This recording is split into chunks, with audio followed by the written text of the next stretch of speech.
Hello, welcome to Webisode 276 of Living Life to the Fullest, where I do something new or I learn something new each and every day. Today I did both. I did new stuff, learned new stuff.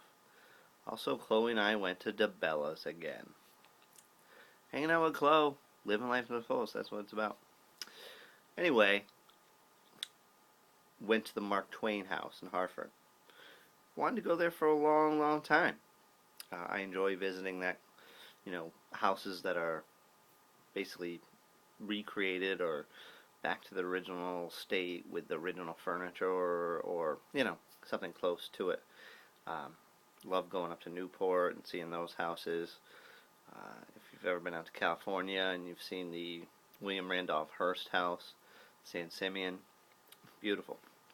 So this was really cool. It was like taking a step back in time to the late 1800s. I believe 1871 to be exact. A lot of the furniture, exactly the same furniture that was there. Some of the stuff, had to be recreated, but they had, help of one of the daughters. A lot of cool information. Got to see the exact spot and desk where Mark Twain wrote Huckleberry Finn and 6 other classics. He smoked, I think she said, somewhere around 40 cigars a day. Loved cigars. Loved drinking, loved cigars. He loved writing. He loved playing pool. They would entertain at least 4 nights a week. He loved having friends over. He had a couple of guest rooms just so that if it got too late, they would stay and, they could stay overnight and leave in the morning. I learned that one of his daughters actually started the ASPCA in the United States, which she went over to Europe, learned about it, and brought it back over here, which is pretty interesting. And as you know, I am a big animal guy. So that was pretty cool. 2 of his daughters died really young. One was 29 when she died. One was 21 or 24, around there.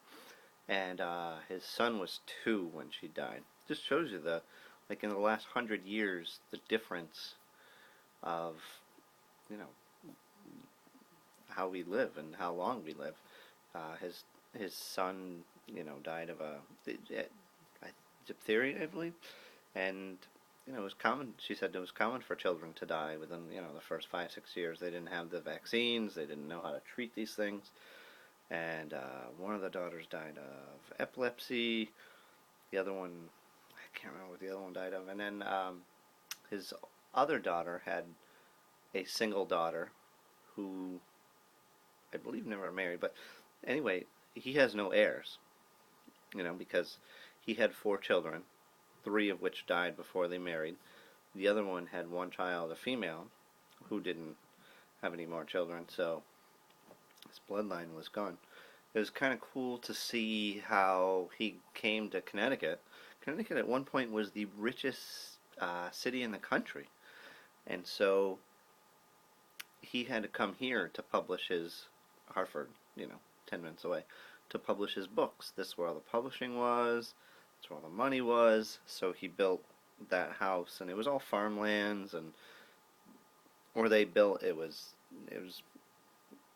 basically a community of rich people. Really interesting stuff. Seems like obviously an interesting guy. Interesting stories about his servants and stuff like that. If you ever get a chance, I would definitely recommend going. It's really cool. So that was Mark Twain's house. Trying to think if there's anything else that I would want to add to any historical notes, but just overall cool experience. Definitely go if you get a chance. It's really neat to go. For me, I love going back in time, and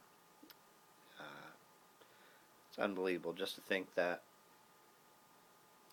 and she mentioned this too, that he was on the edge of technology with having gas lamps instead of candles and lanterns.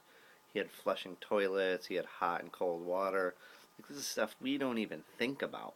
It's like That's if we are with. I remember, a storm hits and we're out without electricity for a week.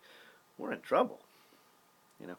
But back then too, they're dealing with mostly fireplaces, and we're not. They weren't as addicted to technology as we are nowadays.